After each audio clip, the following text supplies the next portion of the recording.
हश्र में सैयद वो तुमसे भी कहेंगे देखना।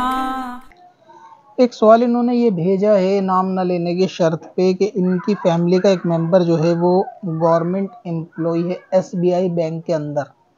और उनकी हरकतें ये हैं कि टाइम एक तो पूरा नहीं देती एसबीआई बैंक के अंदर, और जो बिल होते हैं जो गवर्नमेंट इनको बिल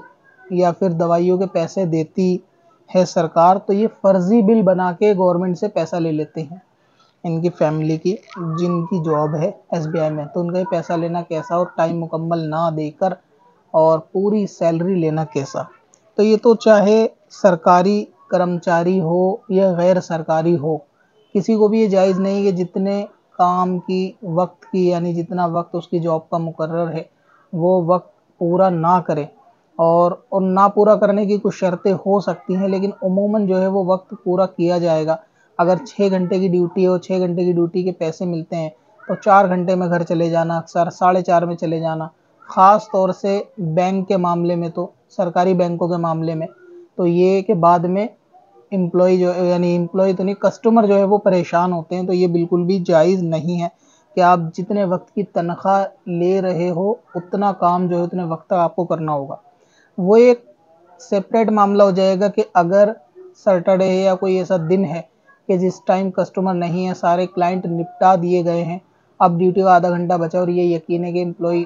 यानी कस्टमर कोई नहीं आएगा और एम्प्लॉय जा रहे हैं। कभी कदार ऐसा मामला हो जाए, जैसा कि छोटी दिवाली में या किसी फेस्टिवल से एक दिन पहले का मामला होता है कि जिस दौरान ऑफिसेज में काम वगैरह कम होता है और कोई एम्प्लॉय इस तरह चला जाए उस दौरान, तब तक की तो गुंजाइश हो सकती है कि जब सारा काम जो है वो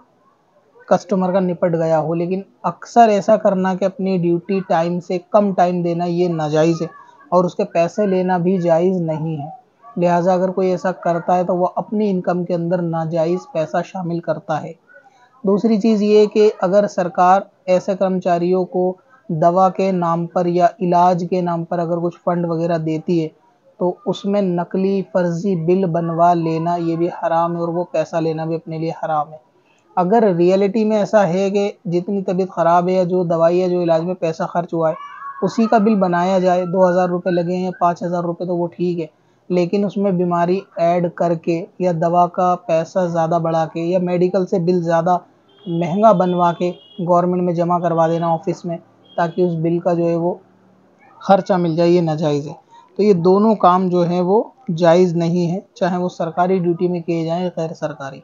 तो इसी तरीके से नकली बिल बना के पैसा लेना भी हराम है, और नकली बिल देकर उसमें एक्स्ट्रा पैसा या दवाई के नाम पर एक्स्ट्रा पैसा लेना और वो इस्तेमाल नहीं हुई दवाई या वो मर्ज़ था ही नहीं, उसमें मर्ज़ ऐड करवा लिया गया,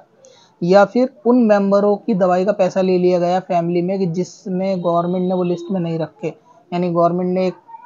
जो सुविधा दी है वो कुछ लोगों के लिए दी है, जैसे पेरेंट्स हैं उनके लिए दी है तो उन तक ठीक है, लेकिन पेरेंट्स के नाम पर फैमिली या ख़ानदान में किसी और का चाचा मामू का इलाज करा देना और वो फैमिली के नाम पे चढ़वा लेना, तो ये भी नाजायज़ है। या इसी तरीके से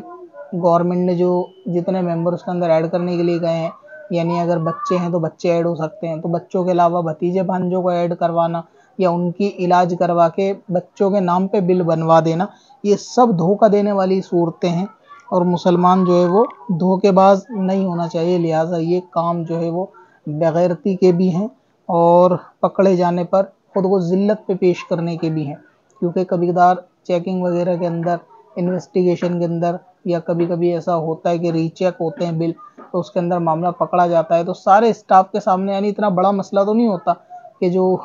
सोशल मीडिया पे वायरल हो, लेकिन कभी कभी बड़ा भी हो जाता होगा। लेकिन कम से कम इतना तो होता होगा कि स्टाफ के सामने जलील होने का उनको मौका मिल जाता है अगर ऐसा मामला किसी का ऑफिस के अंदर पकड़ा जाता है। तो ख़ुद को ज़िल्लत पेश करने से भी बचें और धोखा देकर हराम तरीके से कमाने, पैसा लेने से भी बचना चाहिए। अब अपनी क़ज़ा उम्री नमाजों का हिसाब लगाना हुआ और भी आसान। विजिट करें qazacalculator.smswarsi.com पर और इस कैलकुलेटर से अपनी तमाम क़ज़ा नमाजों का हिसाब मिनटों में करें और डाउनलोड भी करें। चल तुझे भी बख्शवा दूं, तेरी बारी आ गई।